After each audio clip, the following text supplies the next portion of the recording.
Welcome back to the Berlin Dialogue on Business and Human Rights. My name is Julie Schindel, and I'm your moderator today. Welcome to those of you who are just joining us now. Remember, if you haven't been able to join us for the entire day together, you can always access the full recording of this event on the YouTube channel of the Foreign Office after the event. So I'm very pleased to kick us off in this session with a robust discussion that we've been teasing all day, and that is what is going on at the European level, what are the developments when it comes to mandatory due diligence measures, and in fact that bigger picture around a comprehensive framework. To bring us into our discussion today, we have a short recorded message from Didier Reynders, the EU Commissioner for Justice and Consumers. Good afternoon, ladies and gentlemen. It is a pleasure to address you today. This is a busy year for all of us. Next month marks 10 years since the adoption of the UN Guiding Principles. Our hosts, Germany, are preparing mandatory corporate due diligence rules. It will soon be one of 3 EU countries with binding rules in place. And later this year, the European Commission should also be ready to adopt a new legislative proposal. In this proposal, we are aiming to set EU-wide binding due diligence rules for global supply chains. One of the principal motivations behind this is exactly what you will be discussing in just a minute: the need to create a level playing field in the European Union. I'm sorry I can't be there, live, with you today. But I'm very happy that the Commission will be represented by the Director-General of DG Justice, Salla Saastamonen. Salla is overseeing the Commission services leading this important work at the moment. The need to create a level playing field in the internal market is clear. As I mentioned, only some EU member states are legislating in this field. Only some EU businesses have due diligence processes in place. And there are many non-EU companies generating important turnover in the internal market that are not always subject to the same rules as European companies. But creating a level playing field is not just about ensuring economic fairness in the market. It is also about ensuring that every company contributes to protecting human rights and sustainability. We are talking about due diligence to address human rights violations and sustainability to protect our common planet. To ensure that everyone contributes to these common goals, our research has clearly shown that legally binding rules are the only way to achieve progress. As I said last year when I addressed the UN Forum on Business and Human Rights, the world needs a new global business model. A business model that is more equal, more just, more sustainable, and more resilient. The Commission would like EU-wide rules in line with international standards that oblige companies to identify and seize, mitigate or prevent actual and potential harm linked to their own operations, their products and services, and their upstream and downstream value chains. We want large companies to align their strategies with science-based environmental objectives such as the 2050 net zero carbon emission target. We also believe it is the role of company directors to help build this new global business model. They have a role to identify all sustainability matters, set science-based and measurable sustainability targets, integrate these in the corporate strategy, and implement the strategy. At the same time, we'll take care of easing the burden for SMEs. There are many ways this can be addressed, one of which is identifying sectors and activities more prone to adverse human rights or environmental impacts.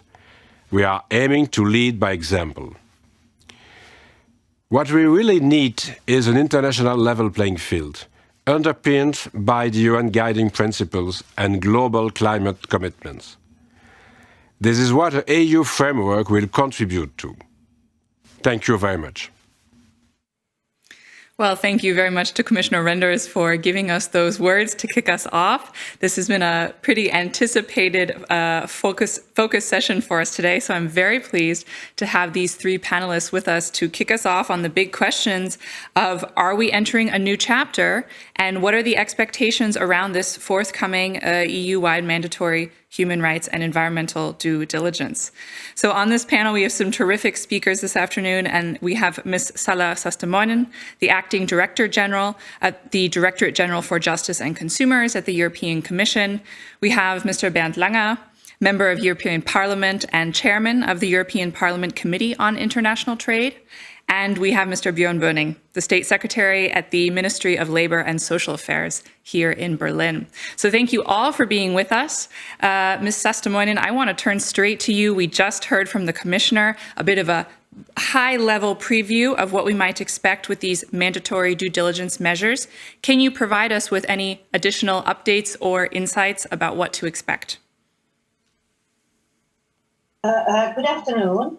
And thank you very much for the invitation to celebrate this 10th anniversary of the UN Guiding Principles on Business and Human Rights. I'm happy indeed to build on what the Commissioner already laid down on this ambitious agenda for the new global business model.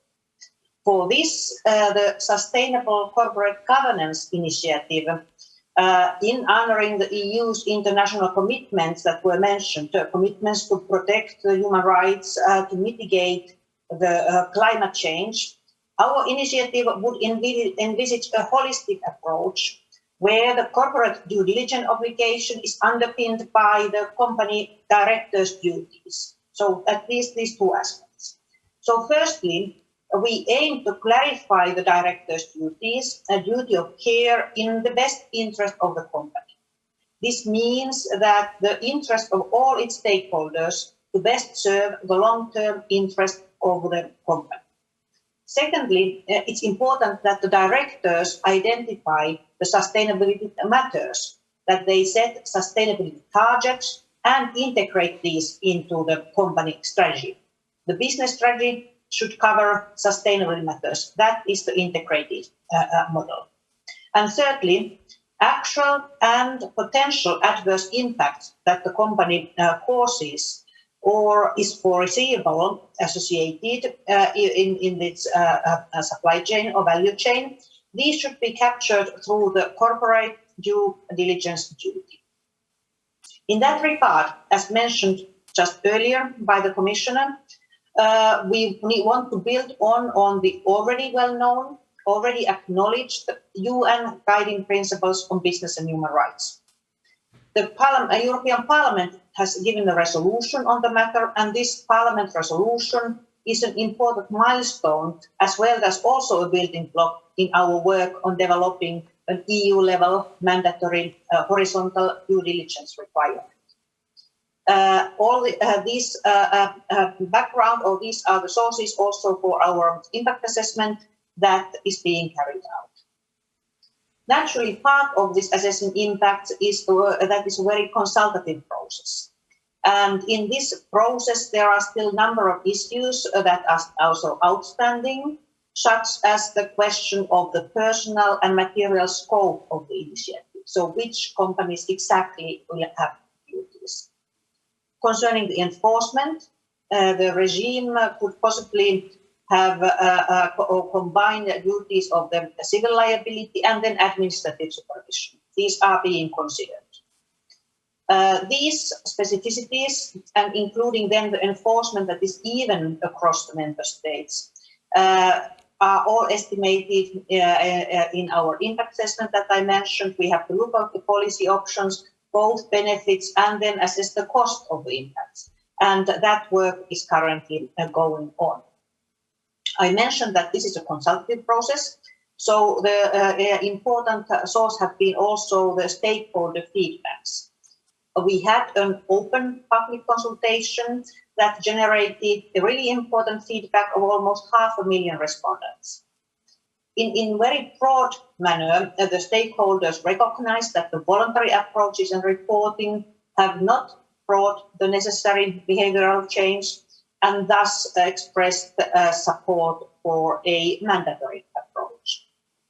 In this consultation, also the leveling of the playing field was acknowledged, recognized as one of the benefits for the work at the EU legal framework, so for the level on the European side. The summary of this consultation is available in the Commission's better regulation portal. Our initiative, the Sustainable Corporate Governance Initiative, can be expected later this year. And my last point to make in this first introduction is that we need to ensure full coherence with all the other fellow European Green Deal initiatives that the Commission is currently preparing or that has already proposed. All these support the same overarching objectives. So we have to pay particular attention to aligning all the requirements and making the packages coherent so that we avoid duplication or unnecessary burden for the companies under their scope. So today is again an excellent opportunity to exchange views, which will inform further the preparation of our initiative and that will help us jointly to build a new global business model. And I would like to thank you for that, and I'm looking for our panel discussion. Thank you very much, Ms. Sestemoinen, for those remarks about some of the key considerations in the legislative initiative that you and your team are working on. I now want to turn over to our other two speakers on this panel, because I'm sure they're going to have some reactions to what we've heard this morning, and they've been deeply involved in the issue of mandatory due diligence, both at the EU level and here in Germany at the national level. So first, I'd like to turn to Mr. Bandlanga, who is a member of European Parliament. Mr. Langa, you have been involved in the drafting of the resolution that was then passed in March of this year, which put forth a vision for what mandatory due diligence measures should look like. Indeed, it proposed language of what a directive could say. And we saw that that resolution passed with what I think, correct me if I'm wrong, we can consider as strong support, and support that crosses the aisle between, across the full political spectrum at the European Parliament. What should we understand from the way that this resolution passed, the support it enjoyed and enjoys, and how that might influence the future work on mandatory due diligence measures? Yeah, thanks a lot for the invitation, and thanks a lot for this really important event. And this is really also the background of our really intensive discussion inside the European Parliament. As you know, we are trying also to improve the protection of human rights in our trade agreements. We have always the trade and sustainable chapter. We discussed a lot how to really enforce them. But trade in the past 20 years has really changed. Now we have more than 70% of trade which is linked to supply chain, to global supply chain. Such a smartphone is now having a journey from about 32,000 kilometers behind, crossing, if you take all the ingredients, the raw materials, the intermediates together, this smartphone crossed more than 100 borders. And regarding this, of course, we discussed how really can benefit trade to the protection of human rights in global supply chain. And therefore, we took our initiative a few years ago on a small example for some products, for so-called conflict minerals, looking on gold, on tantal, wolfram, and tin, and make an example how supply chains could be linked to binding mandatory due diligence. And learning from this lesson, we indeed had a really intensive cross-border and cross-nationality discussion inside the European Parliament, going in the same direction as we did in the conflict minerals. So it's clear that we want to have a risk-based approach, looking to the concrete possible violation of human rights, labor rights, environmental standards in concrete areas of the whole supply chain. And this we discussed for a long time, because there was also the idea to stop in the tier one section of the supply chain. But of course, there are so many risks of loopholes and not covering the real risk of violation in the whole supply chain, that at the end of the day, we really agreed to take the whole supply chain in our view. And yes, we have, of course, different situations. I guess sometimes getting syrup, ahorn syrup from Canada has a different risk than cacao from Ghana. And this has to be recognized in the legislation as well, and also in the concrete reaction of creating a risk management approach to improve the situation. This was a really important step to get a huge majority inside the European Parliament. And as you rightly said, we had now in the vote 504 votes in favor. As you know, we have 700 members in the European Parliament. And this is a really, really huge step covering from the left over the Greens to the Social Democrats to the Liberals, and also including the Conservatives into this big majority for this approach. And I'm quite convinced that we are going ahead with this quite innovative approach in the discussion with Commissioner Reinders and Zeller on the proposal for legislation. So yes, there is a clear wish and a clear will inside the European Parliament to use trade, to use the whole supply chain to improve the situation for the people on the ground. Thank you very much, Mr. Langa, for those remarks and giving us insights about what we might understand from the way that that resolution was voted on as well. I want to now turn from the European level and take it back to the German level at a member state level, and that's here in Germany. We have Mr. Björn Berning here.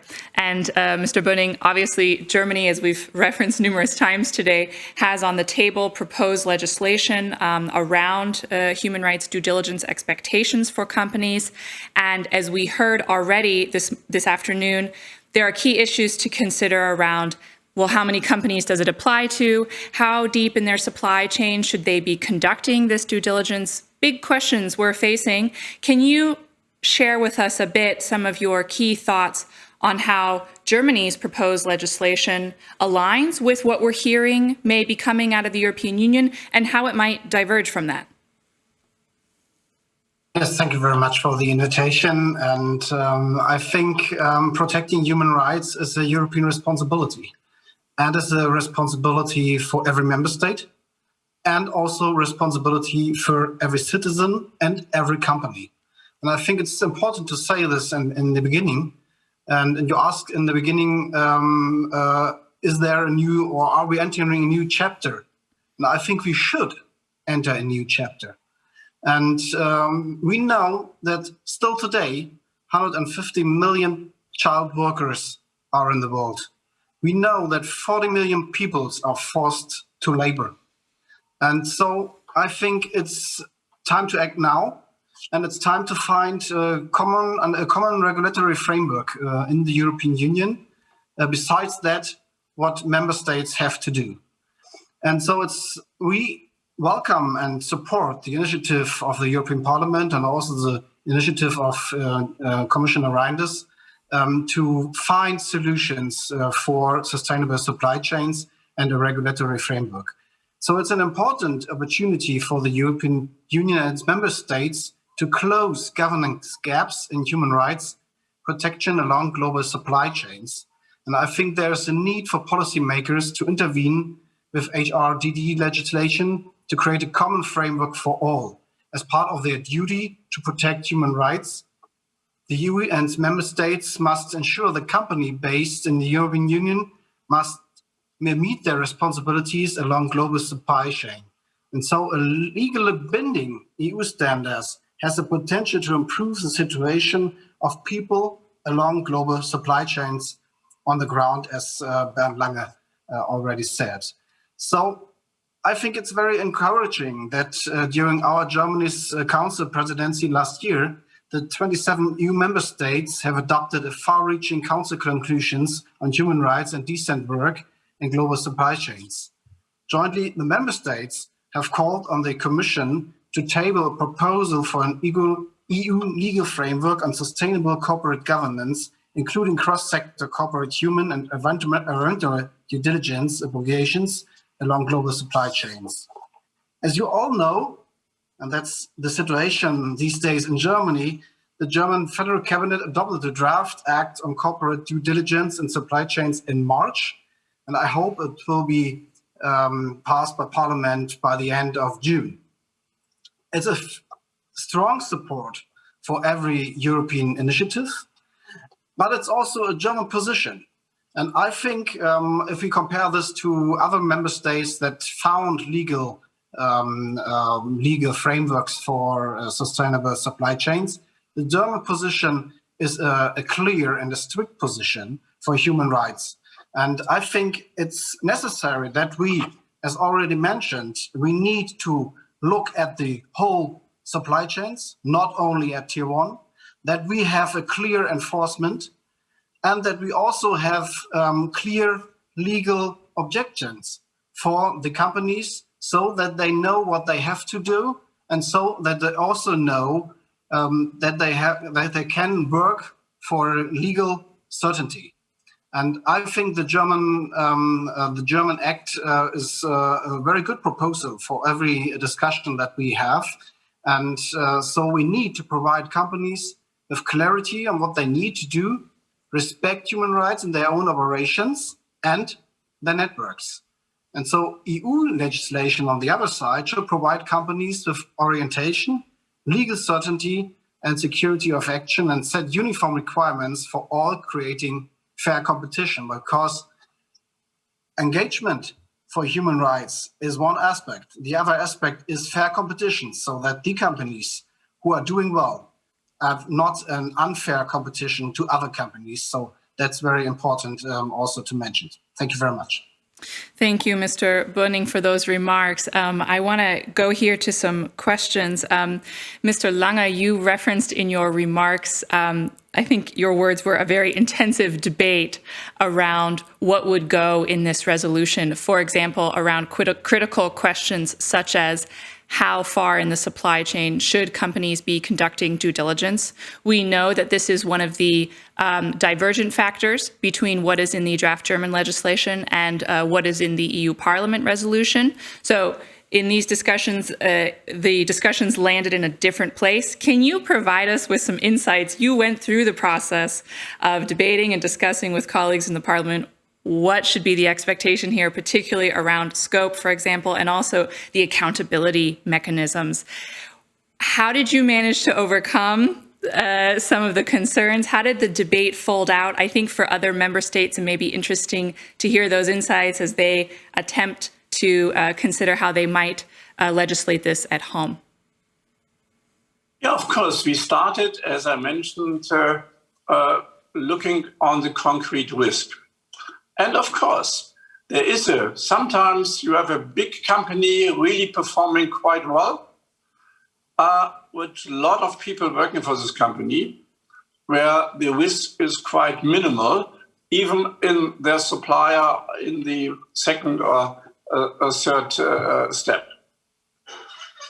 Or you have a quite small company, a mining company, for example, which has really a big impact on the environment and perhaps on the living conditions for indigenous people. And this is also related to the situation in different countries. You know, we have in the unsustainable fishery legislation the possibilities to set green, yellow and red cards, because the risks in different countries are also different. So this was really the focus point, to look where is the risk and how different the risk is in different steps of the supply chain and in different countries. And this was the criteria to look for the whole supply chain and looking also to a lot of companies included in this legislation. And of course, you need, as Björn said, clarity in your responsibilities. And therefore, we want to have also really clear obligations for the companies, also linked to the risk and, of course, to the size and to the involvement in the whole supply chain for the different size of companies. That's also totally clear. And I think it's a quite pragmatic proposal. Similar we did in the conflict minerals, where, of course, the responsibility for the Bank of the Netherlands, a big importer of gold, is quite different to a small goldsmith around the corner. And therefore, we should really go ahead with this risk-based approach. Thank you very much for that. You used just now the word pragmatic. I want to take a moment and pose a very pragmatic question that has come in from our audience. This is a question for Ms. Sastamonen. People want to know timing. The question is when can we expect to see a draft of the proposed legislative initiative coming from DG Justice? Thank you for that question. We have worked on the subject since, I think, 2018, when we announced the analytical work on the due diligence, on the director's duties in the framework of the sustainable financing strategy. And work is still going on. So it is in the Commission work program for this year, 21. We are still in the phase of the impact assessment. As I said, we have received a lot of replies to our public consultation, and we are still continue receiving views, taking into account like discussions today. So it will coming, the work is going on, it is progressing. One point what I mentioned, that we have to also take into account the other Commission work. And when we are talking about the proposal, it takes in a quite broad way into account the human rights, environmental and climate aspects. So that way it has a broad scope of looking what are those that influence. And specifically in the climate and environment, the Commission is very active currently and is coming out with packages of proposals. And now we are also on the phase of taking into account this interlinkage and to have a coherent presentation. So I cannot give you a precise date. It is in our work program for this year, and that is something sure that we are going to keep that. Okay, thank you very much for that. I want to go back to Mr. Berning for a moment here. And I know that here in Germany, it's been an evolving discussion or debate, if I may say, around what is the expectation for companies, what is the expected standard, and what is feasible, and how can we support business to fulfill their responsibilities under the guiding principles. Germany transitioned from an initial voluntary approach and has now taken the step to say, we think a mandatory approach is needed. Can you share with us some of the learnings and experiences along that journey, going from the voluntary approach to the mandatory approach, and potentially also evolutions that we'll see in the coming years around the definition of the mandatory measures? Well, as you know, we had really difficult negotiations over the last months and the last years, day and night. And so it wasn't easy to find a solution for things like scope, for enforcement, for a new authority. So what we saw over the discussions over the last years is that voluntary framework helped us to find solutions between stakeholders like NGOs and trade unions And on the other side, companies, some companies who were really fast in their sustainable supply chains engagement, and others who aren't. And so it helped us to find a common understanding of what companies have to do, what they should do, and also what they can or can't do. And so I think we learned from each other, and it helped us also during the negotiations to hold contact to stakeholders who are critical to our discussion, and also to social partners who have different positions on such a mandatory supply chain act. And so we found solutions like the Corporate Social Responsibility Forum, where every stakeholder are presented. And we found also direct links to the discussions in companies, especially in small and media companies who haven't these big bodies who are engaged in sustainable supply chains. And so I want to say that in the end, it's not only done within a regulatory framework. We also have to give support to companies so that they can do best, and that they know what it means if they have to be engaged in human rights and sustainable supply chains from tier 1 to tier 2 to tier 3 and so on, because we want to address the situation on the ground. And that's the main important thing in my opinion. Thank you very much for that. We've got another question coming in from the audience, which I think pertains exactly to the situation on the ground. We know that companies can and should take many preventative measures, but sometimes human rights harms still happen in connection with business activity. And the question is, how do we ensure that affected people have access to remedy? And so one of our tough questions coming in from our audience that I believe goes again to Ms. Sestermoinen, which is, what will be the role of civil liability in forthcoming EU mandatory due diligence measures?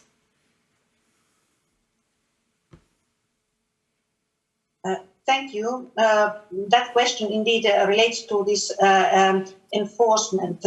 As also the State Secretary said, the state enforcement issues are one of those quite complex when considering the initiative also at the European level. If they have been at the national level, they are also in the European level. And here it is the civil liability is one of the options with the administrative liability. And then we have to look for the civil liability, naturally, or remember that it would be the liability of the company, and how that is then linked to each national current system. What our initiative, our current tool would be a directive.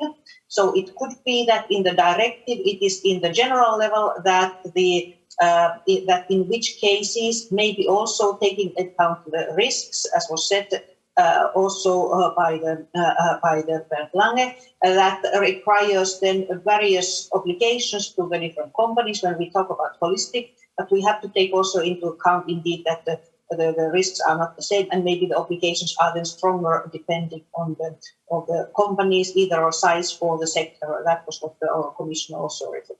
And there also then when and which type of the companies the civil liability is linked, that is still under discussion. So these are the open questions, but as such, the civil liability is one of those tools that certainly plays a role in building that type of the liability that takes into account also then the victims. Thank you for that. And I want to pose a final question again from the audience. Thank you to those of you in the audience who are putting your questions in the chat. You are welcome at any time, and I pull them into our discussion when and best I can. So this question, I think I'm going to put this to Mr. Langa. I think you may be best placed to address this. And this is a question about, okay, mandatory due diligence measures at the EU level, fine, but it has major implications for companies in Europe because they are also global companies. They do business globally. This goes back, I think, to the concept of the level playing field, and we also heard from Mr. Berning those words, fair competition.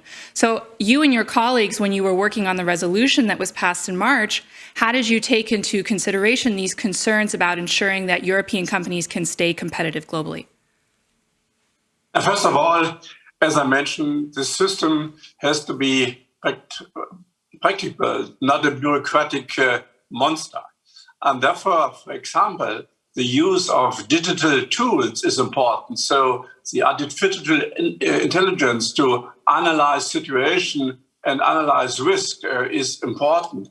To give also some handbooks and guidelines from the Commission, as we did in other legislation as well. Also, the question of collaboration between specifically small and medium-sized enterprises is important to support this, and also to integrate industrial schemes which are functioning quite well. And if they are certified and representing the same values, then we want to integrate them. And then we have also to reflect to give access to finance. Specifically in the supply chain to smaller suppliers. Sometimes it's not easy to get money for the improvement of their working conditions. So this has to be in our mind in the creation of the whole legislation. And then, of course, we want to have contact, and we are in contact with our counterparts in the United States, for example, with my colleague Richard Neal and Mr. Blumauer in the Congress, discussing the situation and trying to find a way to establish a common view on more support and improvement of human rights and supply chain. At the moment, yes, we are the front runner, but I guess specifically under the new Biden administration, there are also some reflection how to act. And in the frame of OECD, of course, yes, we want to have this European standard as a global standard at the end of the story. Well, I think those are very good words to close us out for this panel. I really appreciate all of our panelists for joining us. I know our audience is keen to know what developments this space will bring. So all I can say is stay tuned. And many thanks to our whole panel for being with us this afternoon. I want to turn now to our next panel, a terrific panel where we get to broaden the lens a little bit. We've taken the last 30 minutes to talk specifically about that component of the smart mix, which has to do with mandatory due diligence measures. But there's also room for the smart mix, which is also voluntary measures, supportive international measures, etc. And this panel is going to speak to us about that right now. I'm very pleased to welcome Helena König, the Deputy Secretary General for Economic and Global Issues at the European External Action Service, Rachel Davis, the Vice President and co-founder of SHIFT, Teresa Anjinho, the Deputy Ombudsperson at the Ombudsperson Office, the National Human Rights Institution in Portugal, and Nadine Laan-Honighaus, the Executive Director of the business grouping eConsens here in Berlin.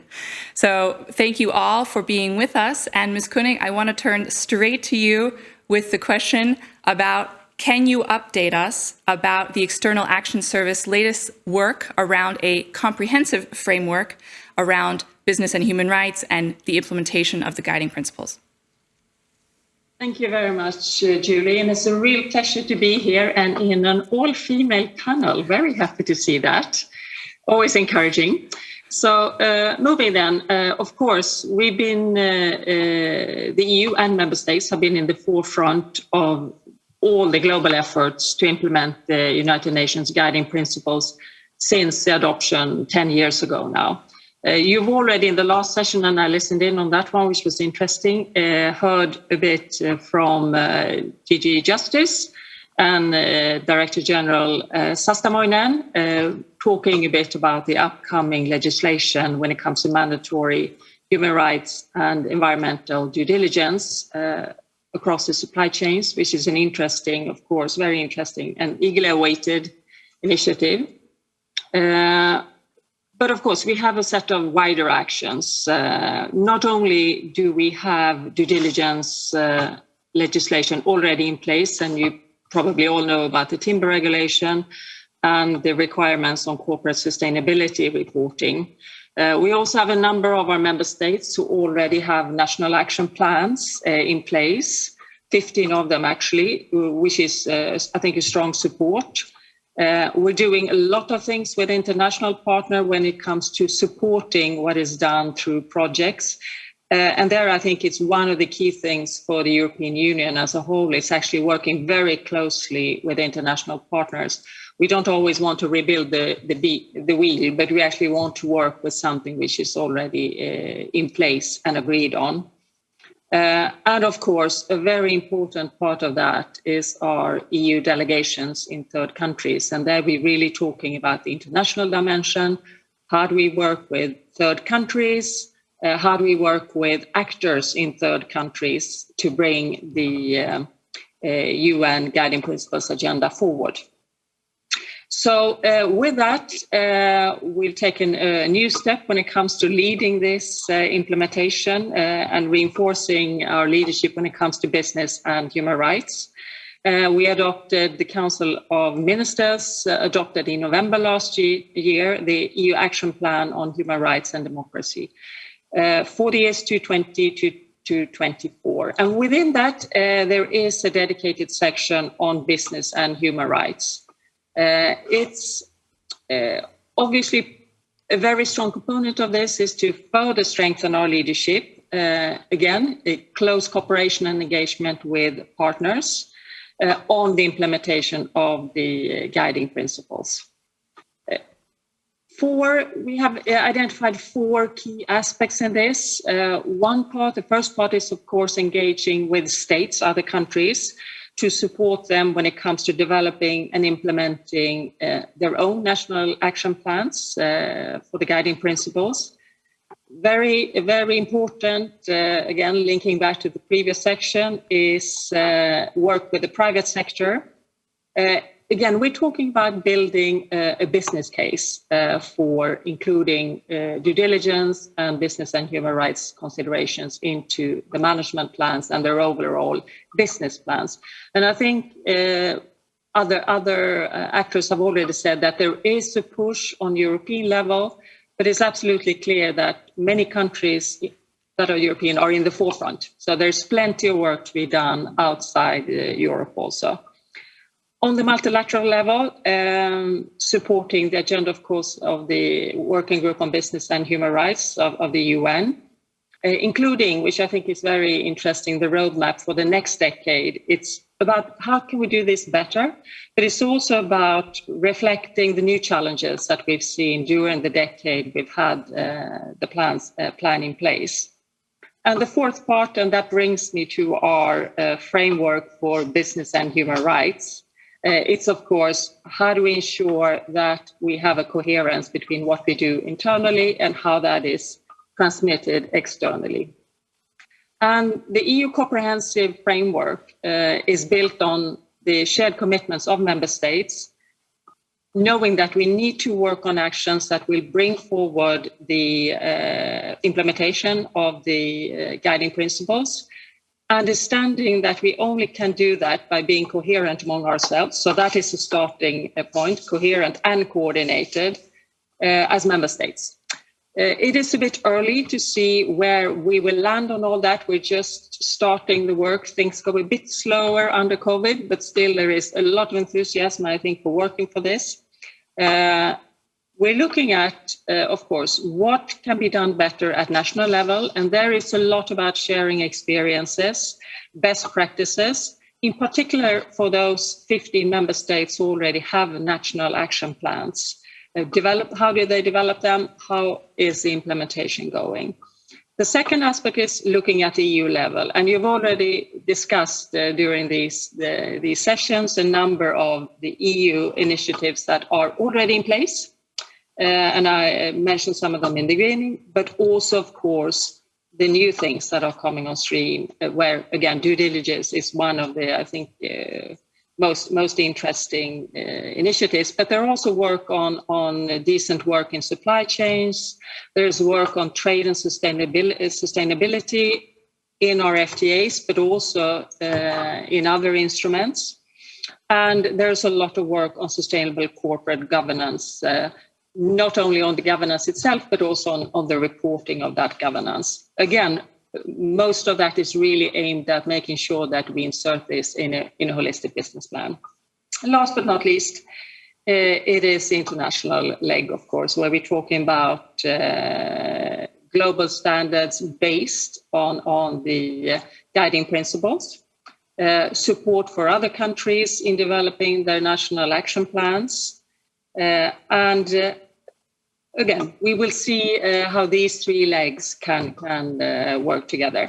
So I think I'll stop there, but these are the first steps we are taking. We're bringing together experts on the EU side. And then, of course, we would like to continue our practice of consulting also with civil stakeholders, with all stakeholders, actually. But I think that is something that will come in the second place once we've had our first meeting and see where we get. But one thing which is sure is that there's huge commitment from member states wanting to bring this agenda further forward. Thank you. Thank you very much, Ms. Koenig, for sharing with us those initial plans and impressions about what factors will be important in that comprehensive framework. I want to turn straight over to Rachel Davis here, joining us from Shift. Rachel, you've been involved for some time in thinking about what would good look like when it comes to a comprehensive EU framework on implementing the guiding principles. Again, going back to that word aspects, what aspects, key concepts, key activities would make such a framework effective based on your experience and your view? Thanks very much, Julie, and thanks for the invitation to be here. I really welcome Ms. Koenig's comments. I think that policy coherence and that kind of a coordinated policy framework is particularly needed now, given the sudden proliferation of legislative activity at EU level that we've been hearing about. And I think, on the one hand, it's very exciting to see so many legislative initiatives, and they have a fundamental role to play in advancing the UNGPs. The UNGPs always envisaged mandatory measures would be a key element of implementation. But they're all focused on this concept of due diligence. And so there is a bit of a risk to manage here that we end up with some different, slightly nuanced, potentially competing definitions of due diligence with different ambitions, different rationales. And I think it's really important that we all remember what the purpose of due diligence is, that due diligence is not a goal in itself, it's a means to an end, and the end is better outcomes for people. And to have a policy framework that can remind us of that objective and evaluate what the EU is doing and indeed what member states are doing against that objective and constantly remind us to measure up to it, I think will be extremely important. We need to make sure that we are incentivizing businesses to engage in addressing systemic harms in global value chains.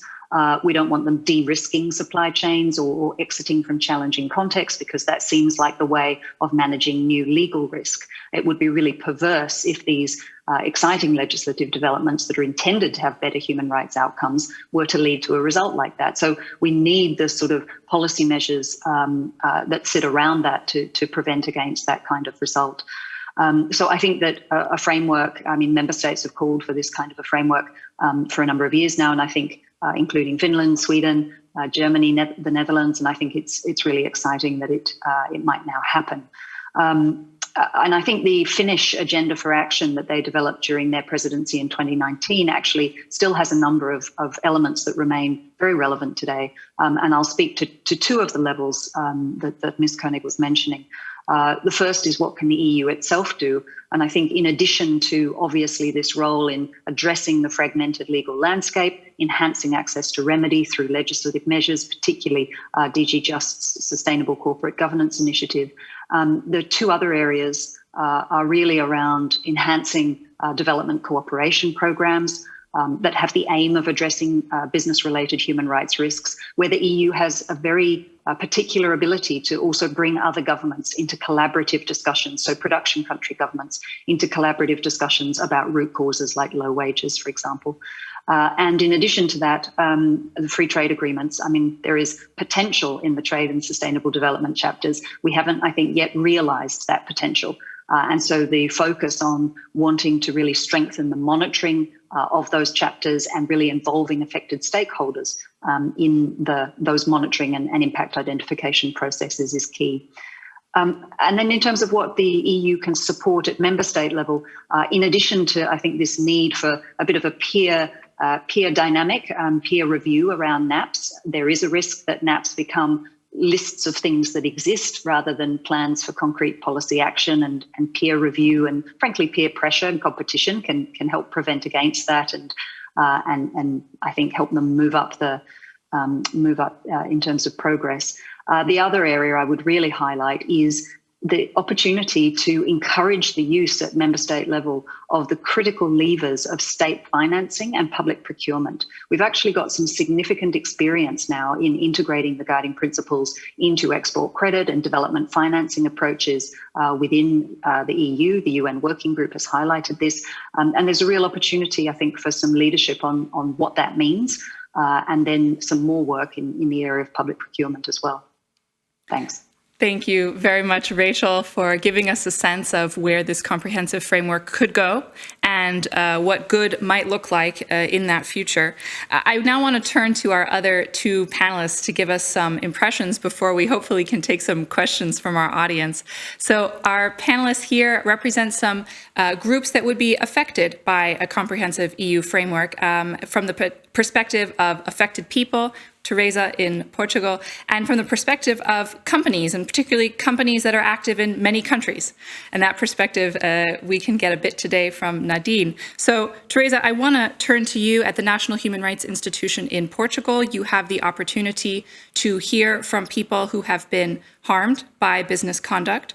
And how do you think a comprehensive framework from the EU level might support your efforts to ensure that those people have access to remedy and to, frankly, prevent those kinds of harms from happening? Thank you very much, Julie. Thank you very much to all distinguished participants and guests. The Ombudsperson Office in the latest years has been following quite closely the issue of business and human rights, namely integrating European and international networks of NHRIs, the ENRI and the GENRI. And we have been doing this not only because we do recognize that more and more private companies are governing relevant dimensions of society and transforming the way human rights are exercised and, of course, also violated, but also because we are receiving more and more complaints that are related to business and human rights, from the so-called modern slavery cases related namely to the seasonal working, like in the agricultural sector, to abandoned quarries resulting from the construction of dams, to lithium mining, and also lack of access, for example, related to digital transition. These cases are not exclusive to Portugal, but they do give us a very important insight. There are important governance gaps, namely at the level of awareness. And this is important. Why? Because with awareness, we have a lack of participation. And if we have a lack of participation, we have a lack of trust, which is behind the success of most strategies, being public or private. So if we recognize that there are good effects from businesses, if we want to maximize the businesses creating value and contributing to development, we have to look at the dark side. We have to face the negative impacts. And the Business and Human Rights Framework, the UNGPs, it gives us this promise, the three-pillar promise, in a very balanced way of rights and duties between companies and states. And we should be doing this not only because, as we heard today, it is the right thing to do, but also because it is the smart thing to do. We will be securing development, we will be securing value, we will be promoting the so-called clean companies that clients, investors, shareholders more and more want. We will be developing frameworks of mitigating risks, reputational, litigational, financial. What people need to understand, states and companies, is that we are facing a bottom-up movement that will not go away. In other words, we are facing a movement that is led by the citizens, by people, as we have seen in climate change. So allow me to be a little bit dramatic. I mean, we are at a turning point. It is a question of adapt or die. And in this endeavor, it is quite important to look at the NAPs. We heard about that today, so I'm not going to develop much. NAPs are not the silver bullet, but they can be game changers. As we heard from Soledad Munoz saying, of course, NAPs are welcome, but they cannot be isolated. We need, of course, other measures, but they are important because they give us a very systematic and coherent framework of hopefully smart mix measures, optimum that can balance the criterion of effectiveness and adequateness, but also because they give companies something very important, that is a little bit more certainty in an already very complex and difficult legislative building, that in a polarized world, as we heard the High Commissioner saying this morning, maybe companies will not have the appetite to go for another legislative instrument or treaty. The NAPs allow us to create speech. Someone already spoke about this. The common language is so important because that will raise awareness to society and to business community. So, and I believe this is important as an experience point of view, being involved in the drafting of the Portuguese NAP, because Portugal still does not have a national action plan. What is clear for me is the importance of an EU business and human rights framework. And why? Because an EU business and human rights framework offers us an added value that can raise our collective ambition in terms of having a systematic and coherent approach that at the same time gives flexibility to member states to embrace new challenges and maybe even important differences, geographical and regional differences.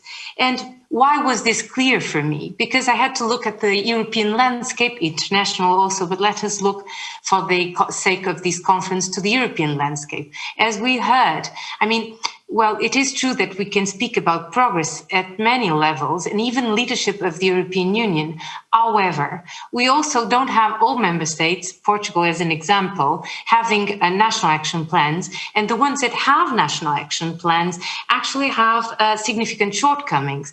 At procedural level, for example, participation, transparency, measures that are not specific and consequently they are not verifiable, neglect in terms of access to remedy, no success in the smart mix, lack of mechanisms of monitoring. So for me, it is very certain, I believe for us, that it is certain that if we want to secure an ambitious and EU-wide coherent implementation of the UN guiding principles, because we believe that they are key for the future that we want, we need this framework. We need actually a European action plan for business and human rights that gives us, good quality, minimum standardized criteria at the level, for example, if we're speaking about NAP, of drafting, implementation and monitoring.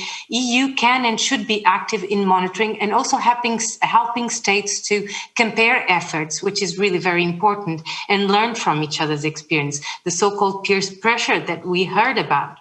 I could get into the most important issues, but they were already mentioned, like disclosure and reporting, mandatory due diligence, public procurement, very important, access to remedy. So to sum up, I do believe this is a necessary path, as we heard. And the EU has, again, in this issue, an opportunity to show leadership, to put people and the planet in the center, but believing that at the same time, the European Union will be enhancing a new business culture that will be more resilient, that will be more competitive, and that will also be more prosperous. Lead by the example. We heard that today as well. We need to ensure that business and human rights are not only buzzwords, they are an agenda for action, they are the key for the future we want. And because the last question was, what is good today? I heard once the Special Rapporteur for Poverty for privacy rights, saying that its critical friend is good, better, best. Let us not stop before good is better and better is best. So this is my critical friend as well. And I believe that in this quest, we are not only late, but we have no time to lose from the perspective of civil society. Thank you very much. Thank you, Teresa, for your very strong support for that comprehensive framework. Nadine, I want to go straight to you. Your member companies would obviously be certainly impacted by a comprehensive EU framework on business and human rights. Where do you see the opportunities therein and perhaps some of the risks? Thank you very much, Julie, and thanks to my fellow panelists. Happy to meet you here. Maybe just one short sentence on e-consents and on the nature of our network. We have 38 member companies, internationally operating companies from a variety of sectors. But one has to say they're kind of not representative like for the mainstream German economy, because many of them have been involved very early on business and human rights. Some were involved in the development of the UNGPs, even in consulting processes. So they're kind of first movers, if one can put it like that, among these groups. So, but still, also one has to say, of course, they do see and recognize the values and opportunities, some of which we can really say, of course, there's the known ones as reliable supplier relations, risks mitigations in supply chains, things like that. I think I don't need to elaborate on that. But there are new coming up. I mean, there are new target groups like investors, increasingly asking very specific questions on potential human rights risks also to companies. And the EU Action Plan on Sustainable Finance is really putting that into a system where companies also have to prove, and in the end, it will have an effect on access to capital, whether the human rights due diligence is kind of really making sure that people are not harmed. But we do need to think about a couple of things, and that lets me turn to the challenges. It is still human rights due diligence and improving the conditions for people. It's still a matter of scale, and it's still a matter of impact. And change for people. And I really liked what my co-panelists were elaborating on, particularly Rachel. Thank you very much. Because we do see, of course, that a combination of measures also can provide kind of an enabling ecosystem for all actors in the field to improve situations and effects on people. And I mean, buzzwords mentioned like trade agreements, like development cooperation, like EU infrastructures in place in the countries, cooperating with businesses and helping companies.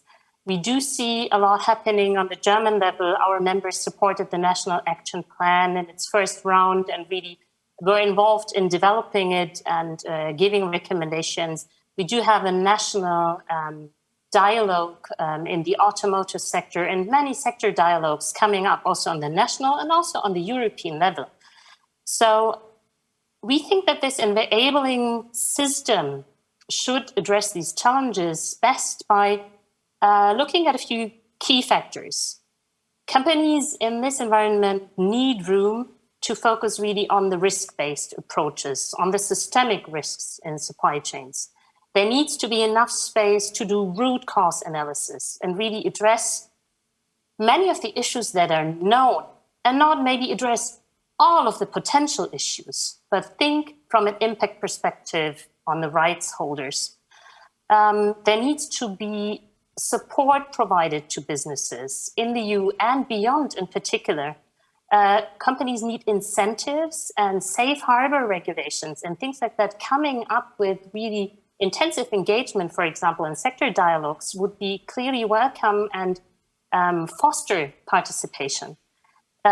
We would love to see the European Union encouraging sector dialogues, also providing and talking about resources for multi-stakeholders to get engaged in sector dialogues, to give it time that dialogue can establish, that stakeholders can be heard, that sector guidelines can be developed and peer learning can be established and increased.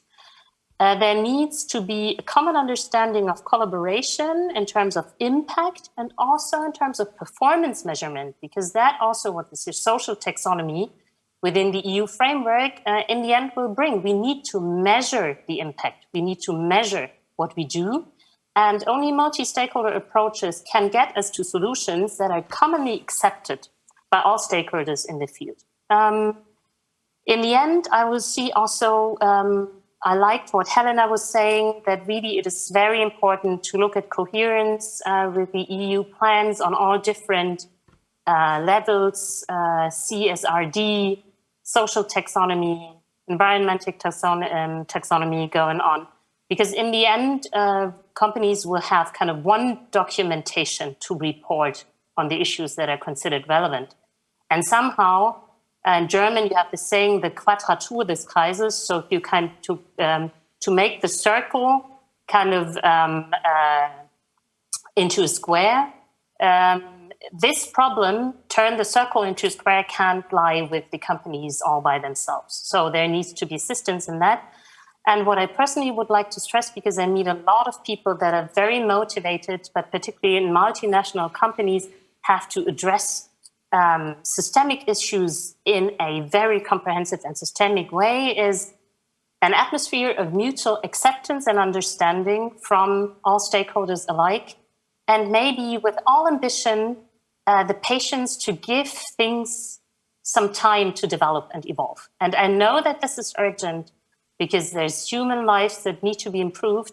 But on the other hand, particularly with the German situation, we have a national action plan. We will have mandatory, there will be EU mandatory. We're talking again about national action plans. And time sometimes can deliver quality outcome also to approaches. And I would like to bear all actors to bear that in mind. Thank you very much. Nadine, thank you so much for sharing those perspectives and wishes with us in terms of what a effective and meaningful comprehensive EU framework would look like. We're running a bit over time, so I want to pose one, I think, pressing question from the audience that perhaps is briefly answered, and that would be by Ms. Koenig, please. And the question is a very pragmatic one. When can we expect a European action plan on business and human rights? Thank you. Well, let's take one thing at a time. I think the important part for us really is putting in place this framework. And the framework is really, the aim is to see how we best implement the UNGPs. And as I said in the beginning, part of it, a very important part, is actually to support those member states who don't have national action plans. Then what kind of format that will take in the future, I think it's a bit too early to say. I think the important part is really what do we achieve with it? And several of you have mentioned that we have to have a mixture between sometimes mandatory parts and smart parts, smart initiatives. And I think that's really key, particularly if you want to connect into business. And there's a lot more to this than just having mandatory rules.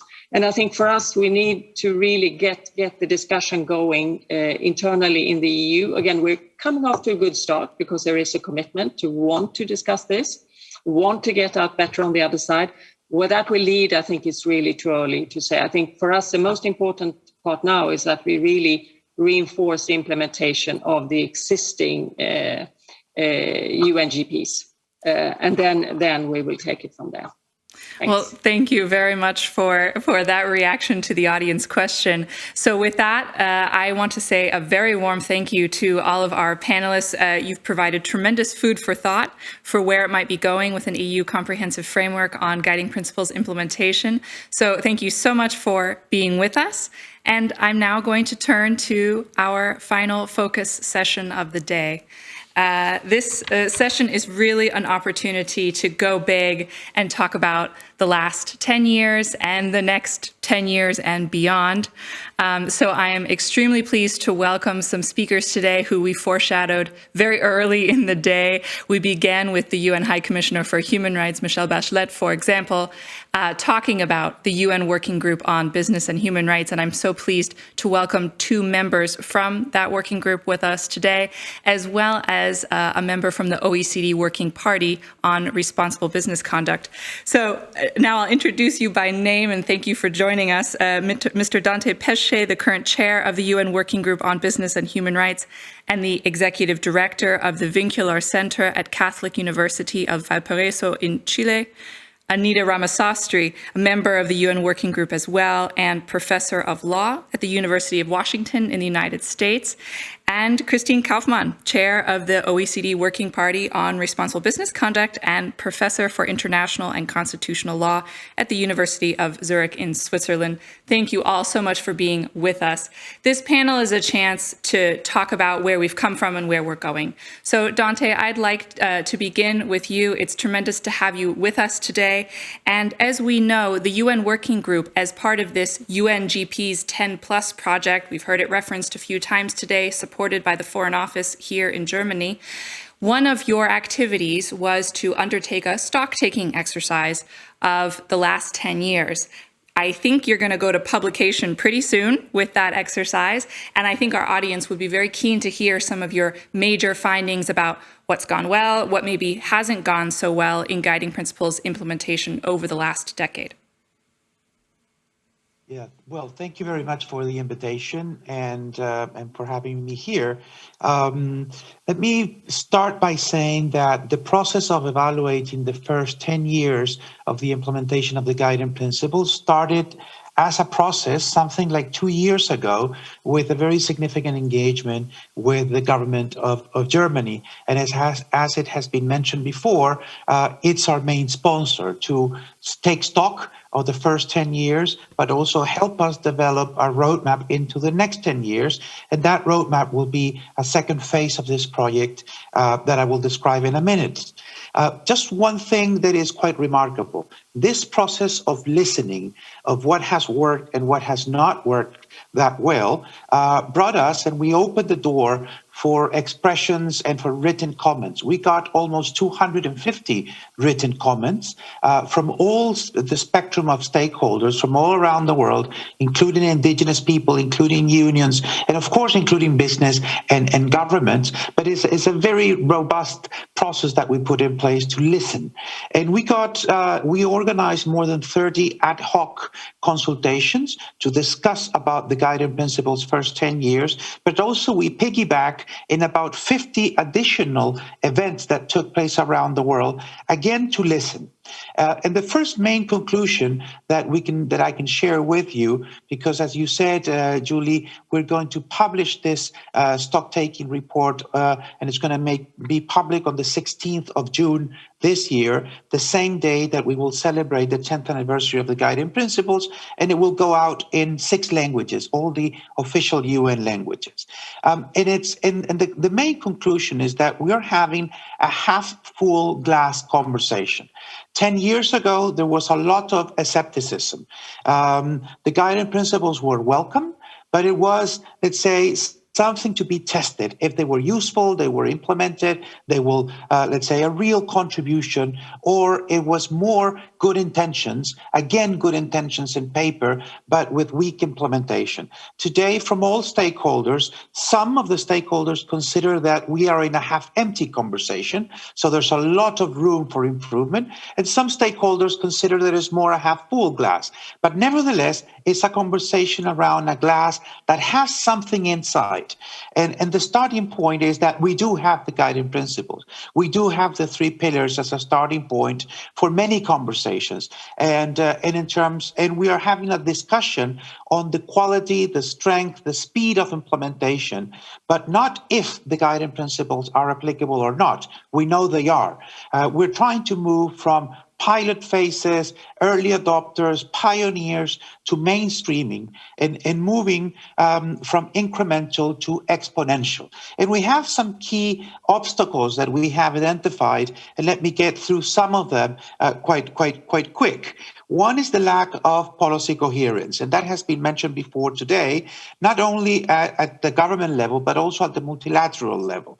And governments, for the most part, at the UN and multilateral level, but also at national level, are not leading by example, are not really implementing, and are not actually implementing even you have an app, and including many other elements like public procurement that was mentioned already, but also trade agreements and how business and human rights is included in the trade agreements, but actually monitored in its implementation, and how local governments and in the relation with Europe is actually turning something into more practical measures on the ground. ground. The other thing is developing business models that do not undermine human rights. For example, in the context of supply chains, purchasing practices, and in digital technology. Overcoming silo agendas, notably the SDGs and climate change policy arenas, where we still see lack of connection, which is, from our point of view, an obvious connection to make, but we don't see a lot of connection taking place in reality.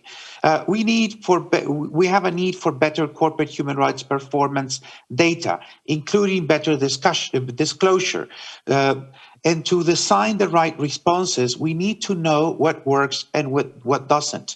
And we have a weak knowledge management in general. So we have anecdotal information, but we don't really have systematic information that can allow us all to learn. And based on learning and knowledge management here is key, we can make improvement. There's also a need to better track state implementation more systematically, including enhancing the role of UPRs, for example. But there are so many areas where we can improve monitoring actually what our governments do or do not do.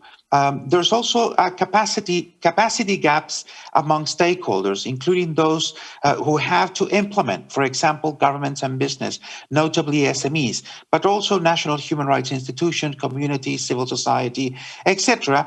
And we need to develop adequate support structures, for example, in the form of capacity building funds and an international help desk function that is yet to be fully explored. This wasn't the agenda 10 years ago, but it was not fully implemented, or I will say it was not implemented at all in many aspects. The capacity building challenge and that capacity building across all stakeholders and jurisdictions.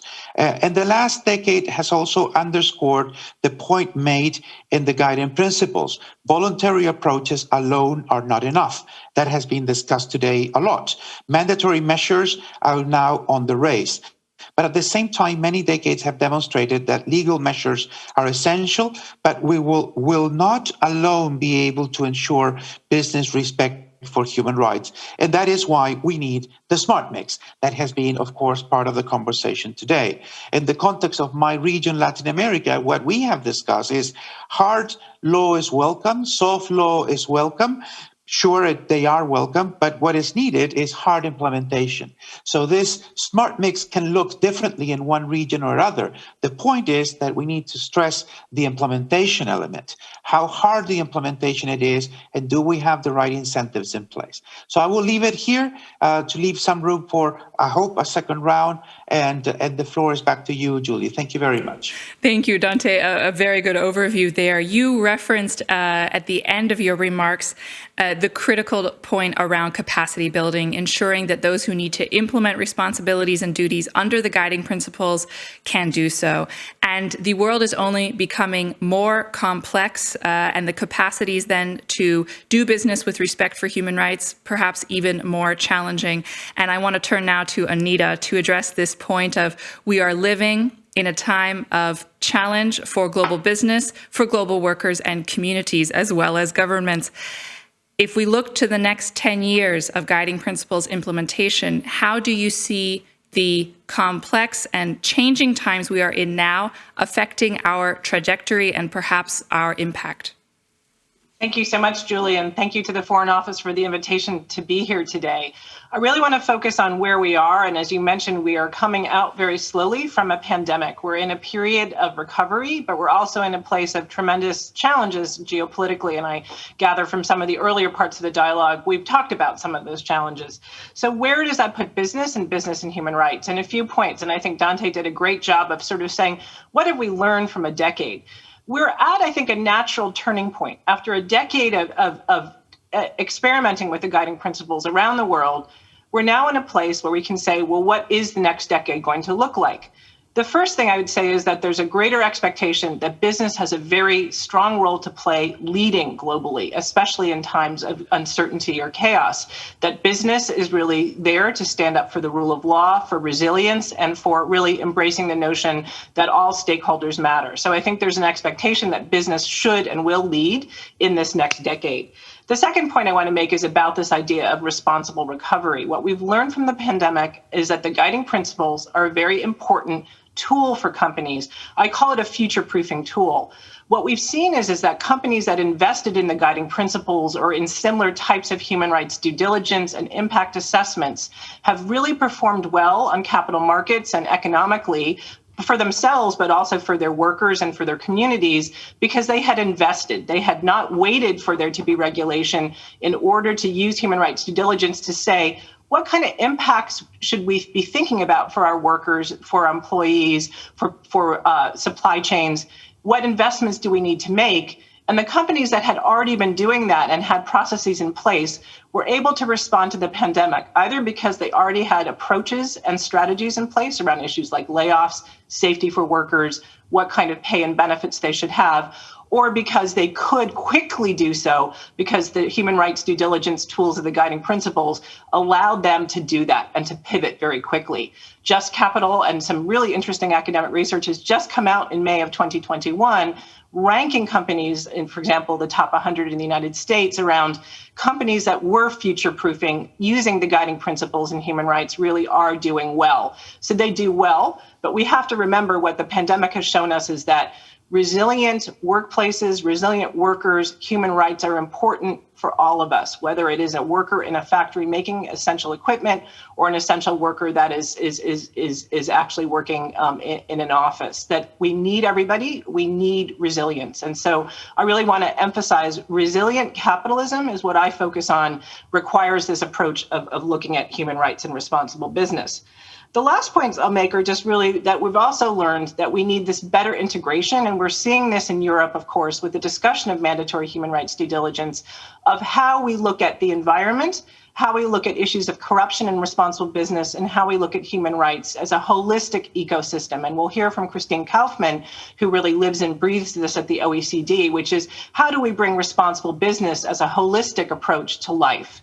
We haven't done that as well as we could, and I think in the next decade, that's going to be a big challenge. So I'll just leave just at this point by saying that what we've learned is not only to value human rights, because it is about valuing the people that are behind any business, and that's really important for resilience, for recovery, and that the guiding principles are an important tool, but that we also are seeing this idea of due diligence and this idea of regulation as a competitive advantage. That we've reached a point, and we did this with anti-corruption decades ago, is that governments and businesses and civil society that invest in ethical and responsible systems, and now that would include human rights as part of the ingredients, right, lead to competitive advantage for companies, for marketplaces. And it's really good to see that Germany is taking a leadership role here in sort of elevating human rights as part of that mix and as part of that competitive advantage. Anita, thank you so much for those remarks. Big picture thoughts there, which is a great way to close out our day of dialogue. You talked quite a bit about opportunities and challenges for companies going into the future, an opportunity for leadership, but in a challenging world. And so I want to turn to Christine now to share with us some thoughts about those opportunities and challenges for companies and their responsible conduct into the next 10 years. At the Working Party, you've also been taking this 10-year opportunity to do a bit of a stock taking, a look back, so we can learn for the future.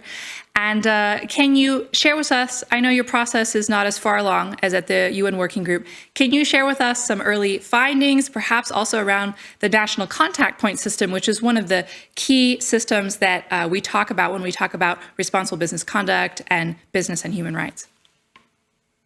Thank you very much, Julie. That's with pleasure. I will do that. I would also like to thank the German government for providing us with this excellent opportunity for an exchange. I was carefully listening to what my colleagues from the UN said, and also had an opportunity to listen to at least one of two of the sessions earlier in this day. And I think when I talk about the OECD guidelines, there are two distinctive features that are very important for our discussion. First, it's the scope of the guidelines. They go way beyond human rights. And 10 years ago, at the same time when the UNGPs were adopted, the guidelines were revised precisely with a view to integrate the key principles of the UNGPs also in the OECD guidelines. But they have other chapters too. So essentially, all areas where business would interact with society are mentioned in the guidelines. And that helps a lot to connect the different issues, as it was mentioned by Dante, it was mentioned by the High Commissioner this morning. So essentially, this holistic approach, it's safe to say, is in the DNA of the guidelines. And the other distinctive, unique feature is really the grievance mechanism, a non-judicial grievance mechanism, these NCPs, the national contact points. Well, I'm often asked the question, what are they? I mean, who is contacting them about what exactly?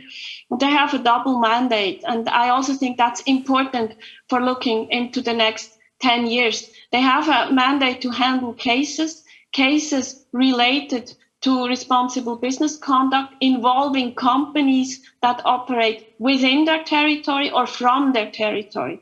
And that's very important because some people think, well, it's only 50 countries that have adhered to the guidelines, so it's not a big scope. But these national contact points, they have been around for 20 years now, handling these instances, these cases. They have addressed more than 500 cases taking place in over 100 jurisdictions. So the scope is very broad. And if we look at where are we today, and we're in a similar exercise as the UN Working Group, but of course it's a different process. We have already seen some achievements regarding the NCPs, the national contact points, and I would just like to share some of the achievements, so some of the part of the glass that is full. I think we agree that the glass is not yet full.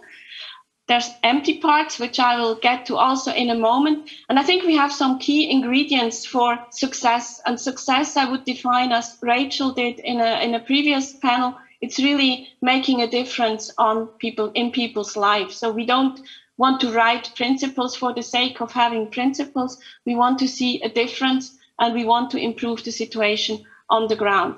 And what we see now from this rich experiences with our NCPs is really that it's crucial for business to look at the whole supply chain, go beyond the first tier, and also go beyond national boundaries. We all know supply chains don't stop at national borders.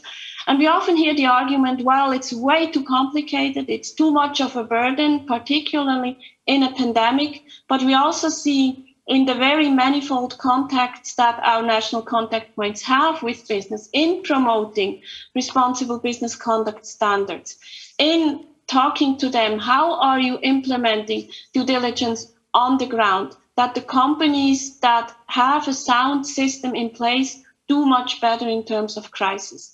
And many companies and businesses will also tell us, once we got started, we not only found risks, we also found opportunities. New business areas that we didn't even know of, we're really good at. So this is, I think, an important role of these national contact points that we probably tended to underestimate a little bit, is to demystify due diligence and the implementation of the standard and really apply a very pragmatic approach. How can it be done in the real world? And the OECD has issued several guidances in close contact also with the UN and the ILO, and that really helps a lot. And another important lesson that we learned, and it relates to what Dante also mentioned, the world doesn't stop in Europe and it doesn't stop at national borders. So taking local context is incredibly important for a variety of reasons, and also the engagement with non-adhering states and countries. So there's a lot of projects going on. It was mentioned, I hope, this morning by Livius Andrea from UNDP, the project in Asia, for example. There's another one very important where there's close cooperation. Also Dante is involved in Latin America, where adhering countries come together with non-adherents, share experiences, and also make different regions of the world to become part of the solution. And this is, again, a very important lesson that we learned. Now, needless to say, the world isn't what it used to be, not only with the pandemic, it's climate change, it's digitalization, it's global supply chains that are very complex, it's new business models, new corporate structures, and contracting practices also. And in this landscape, internationally agreed and aligned standards on responsible business conduct are extremely important. And I really emphasize aligned, because since the beginning, the ILO, the UN, and the OECD have cooperated very closely to make sure that we have a coherent package of internationally aligned standards that are more likely than to be implemented by businesses and governments alike. Nevertheless, this being said, we also see the empty part of the glass.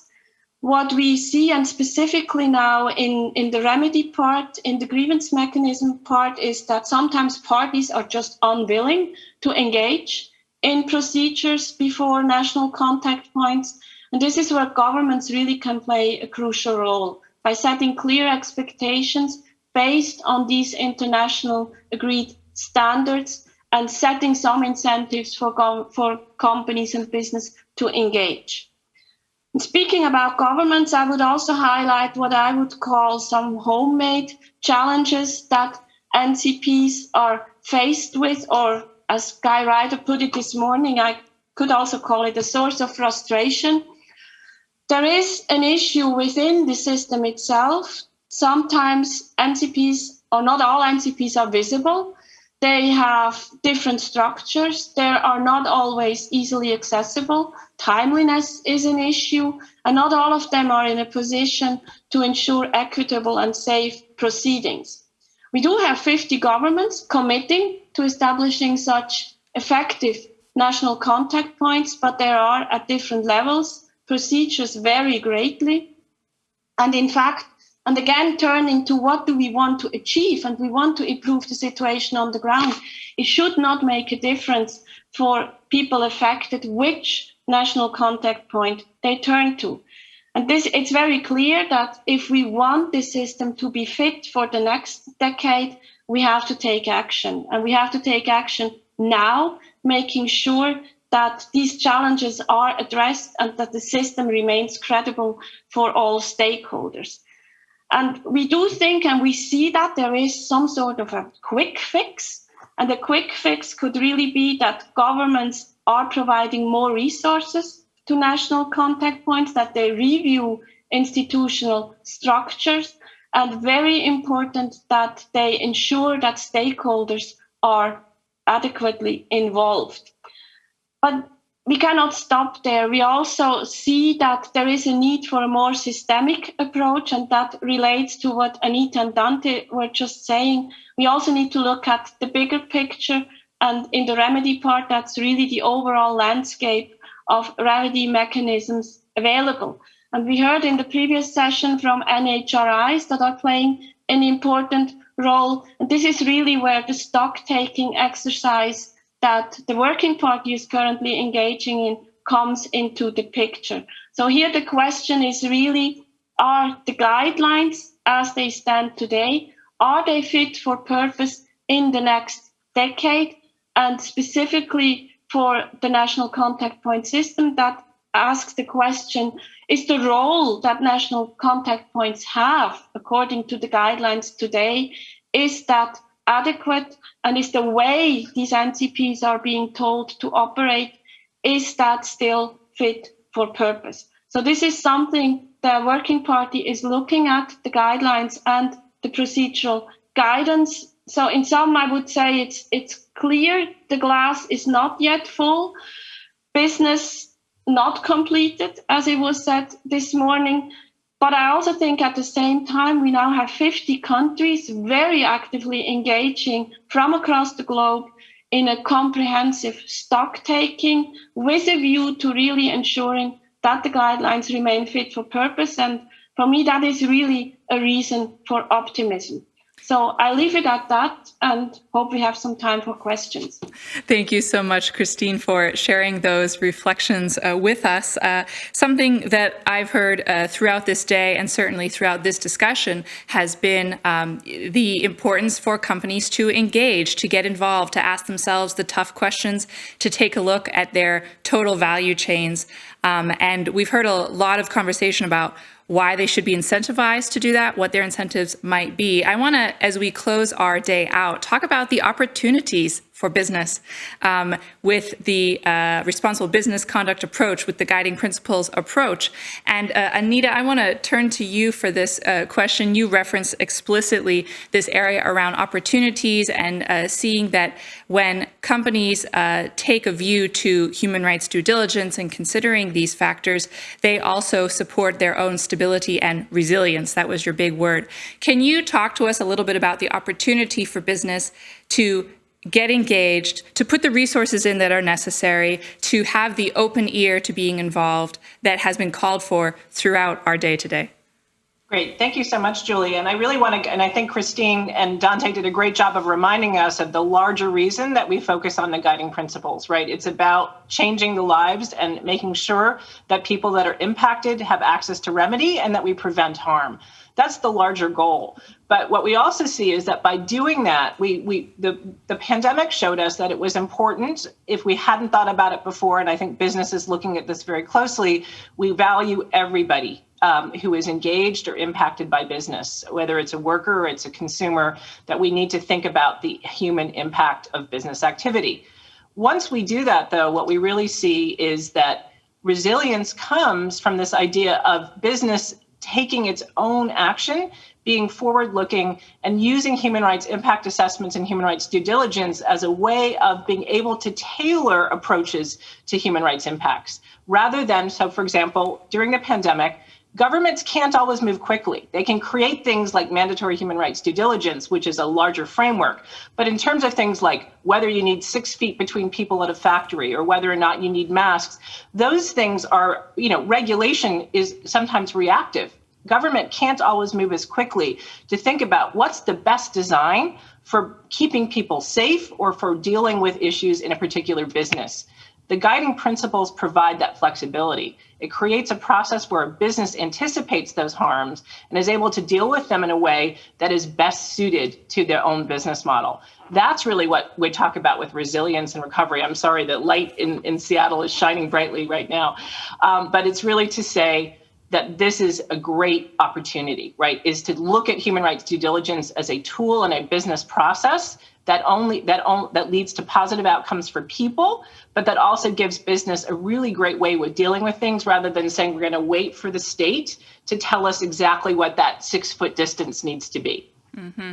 Thank you so much for that, Anita. I want to turn now, we're coming to the end of our day together, and I want to turn now to another very pragmatic question from our audience. Our audience, you've been great at posing just really practical questions today. I think I'm going to put this one to Dante or Anita, as you wish. We talked about the UNGPs 10+ project, the stock-taking exercise, and we know that this is then supposed to support a roadmap into the future, and our audience member wants to know, when will we find out more about the roadmap? And maybe, Dante, if you can speak to that. We've done the stock-taking exercise, you've done the stock-taking exercise, and how is it building toward the roadmap, and when can our audience expect to hear more?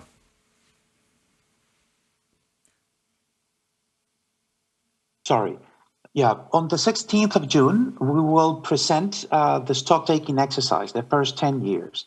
And that day will go out, as I said, in 6 languages. We will have a soft launch, actually, in South Asia the first week of June at the annual Forum on Business and Human Rights. But the proper launch of this exercise will go out on the 16th. And we will have a sequence of events taking place both in New York, Geneva, and with people speaking from other places, self-organized by the business community, the indigenous, the civil society overall, and unions. And at the same time, we will present elements of the roadmap at those same events. We already have some, let's say, key elements of that are part of the roadmap, and we will start this process again of building a roadmap built on participation. And this process will be wrap up on the 1st of December, at the same time that we end up with the 10th anniversary, the 10th Forum on Business and Human Rights, that goes from the 29th of November to the 1st of December. Of course, by October, the roadmap will be pretty much a done deal because we need a process and we need to publish the results, etc. But that is the time frame that we have given ourselves as a process, starting the 16th of June, wrapping up on the 1st of December, and then with events in between that will be taking place in different locations of the world and piggybacking on opportunities that are being offered to us, including the OECD, in which we will have on the 16th, actually, a 2 hours discussion on the guiding principles 10 plus project in the context of your annual forum, Christine, in Paris. So that's the time frame that we have. And of course, if any of you in this call will like, or this event would like to contact us and to get more details, we're happy to be responsive to you. And we have the capacity in place to actually be able to accommodate proposals or ideas that come from the audience today. So thanks again. Thank you so much, Dante. And I realize for those of you who have been with us all day, we are at the close of our time for this event. So it's been a tremendous conversation. I really want to say a huge thank you to our final big picture panel here. You've done a great job of wrapping up our day.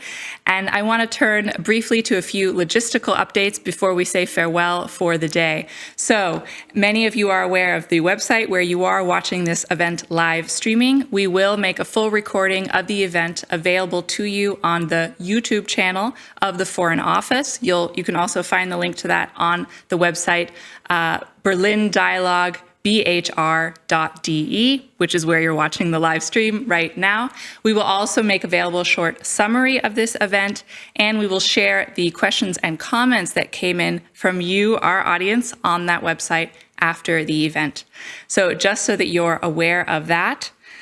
How to sum up. I'm not going to sum up the whole day for you. All I want to say is that I really appreciate you being with us and being such an intrinsic part of our ongoing efforts. You know, Dante, you said it, it's been a decade of experimenting with the guiding principles, and some of our speakers today shared optimism about the next 10 decades. I think our reason for optimism is because we're in this together. Everybody who's been part of our dialogue today is contributing to that optimism and forward progress, which we can only achieve when we do it together. So with that, I want to thank you for being with us today at the Berlin Dialogue on Business and Human Rights. I'm Julie Schindal. Thank you.